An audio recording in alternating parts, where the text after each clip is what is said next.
Published 0341 EDT, the 15th of August 2017. Updated 0341 EDT, the 15th of August 2017. The Real Housewives of Dallas started its second season Monday with a stunning life reversal for Brandi Redmond.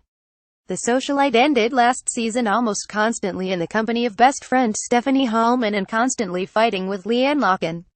But the season premiere started with the shock that Brandi and Stephanie had such a bad falling out they had not spoken for months, and Brandi was instead hanging out with former nemesis Leanne.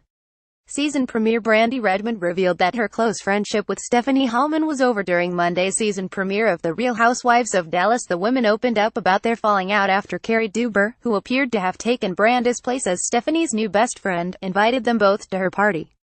Stephanie then admitted she was nervous about being in the same room, saying, "I've not talked with her in over 4 months. I've tried to call her, message her, many times."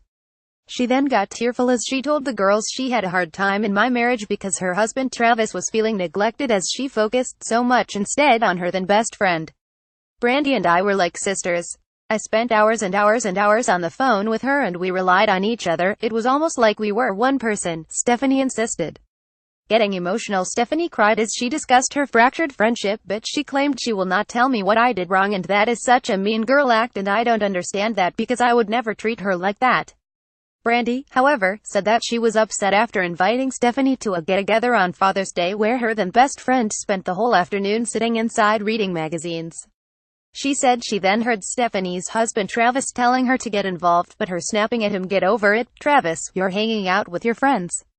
Still upset, Brandi said she got upset with Stephanie over her behavior on Father's Day. "It hurt really bad," Brandi insisted. "It felt like she was too good to hang out with us." She even admitted to her husband Brian, "Our relationship feels like a breakup. It feels like I've broken up with someone. So I want to protect myself because I don't want to be hurt again." Stephanie said she reached out to Brandi numerous times to find out what she did wrong. Brandi also insisted she was angry over an online post Stephanie wrote, saying, "Stephanie talks behind my back, says my marriage was a recipe for disaster and that my marriage was like a slow-motion car crash.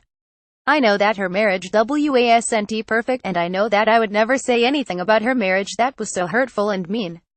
They were to be brought together for a party Carrie was throwing for her husband Mark, with Carrie getting together with Leanne to talk about their new best friends falling out.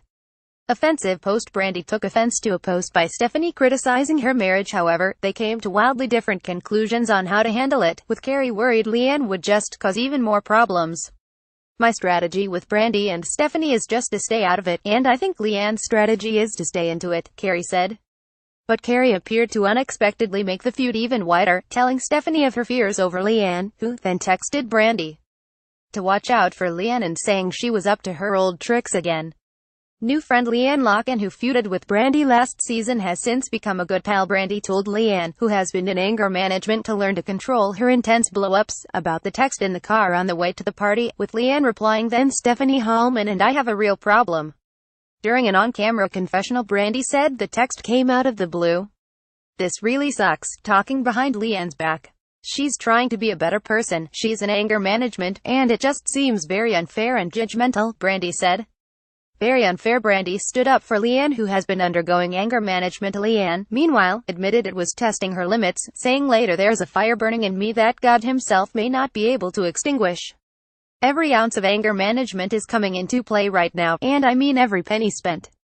At the party, after tense distance, Stephanie made the move and tried to get Brandi to talk to her, even trying to arrange a later time to meet when Brandi refused to answer, with Leanne instead answering for her. Brandi instead walked out of the party, leaving both former friends in tears. 1 second Leanne escorted Brandi out of the party after she got emotional. "I don't want to have a conversation with her. I don't want to make a scene," Brandi insisted later. "And I don't want people to know the pain that I feel seeing that my best friend is not my best friend anymore." The feud was hard for both women's husbands, who remain close friends themselves. But ironically, both women admitted that the distance between them had unexpectedly strengthened both of their relationships, with both admitting they had spent too much time with each other rather than their husbands. Silver lining, Stephanie said her relationship with her husband has improved since losing Brandi as a friend. "I definitely feel that Travis and I are in a much healthier, better place," Stephanie said, explaining, "Last year I felt like he was my boss and I was this really hot assistant. My marriage is really good right now." She then admitted, "I feel that part of it is I was married to Brandi. Brandi, meanwhile, admitted that she went through hell last year with husband Brian, saying he was so focused on his career it felt like the girls and didn't matter.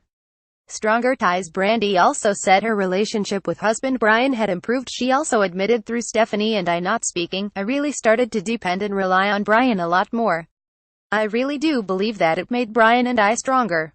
The episode also introduced two new housewives, proud blonde Cameron Westcott and businesswoman Dandra Simmons. Cameron is like a real-life Elle Woods from Legally Blonde, and she's happy in her world, and I say more power to ya, sister, Carrie said of her friend. New addition. Cameron Westcott was a new addition to the cast. Sometimes I prefer to use the blonde card, Cameron admitted proudly, pretending she does not understand people. Yeah, it's a con as old as hair dye, she explained to camera. I do have a blonde license plate and I'm telling you, everybody drives so safe around my car. It's genius. Dandra, meanwhile, admitted she had a very privileged childhood after her father and his brother became self-made millionaires. Blonde card. The blonde beauty admitted that she likes to play dumb growing up. I was just spoiled rotten, my mom would say. I had something like 275 dresses at 5 years old and 75 pairs of shoes. I don't think I've gotten out of that phase, she laughed. Her mother, a cancer survivor, then started her own hugely successful company, a nutrition product line, with Dandra recalling, my dad was amazed because this was just this little hobby that she started and then she made it into this huge empire. Successful business. Dandra Simmons was hoping to take over her mother's business, said that she gave up dreams of a life of politics in Washington, D.C. in 2004 when her mother persuaded her to come home to Texas and take over the business, something that has still not happened in the 13 years that have followed. She says she wants to retire, but my mother, just like I am, we're both control freaks. So it's going to be hard to let go of those reins, Simmons explained. She's afraid that I grew up with a silver spoon in my mouth, so now I don't know how to make money. Let's just put it that way. Dandra called her husband Jeremy, a photojournalist who is retired from the military, handsome in that rugged sort of way that every woman wants and every woman wants to sleep with. But Jeremy is not a society guy. I didn't have to marry a wealthy man, I'm a wealthy girl, she bragged, patiently waiting. The show newcomer has been waiting 13 years to take over the family business.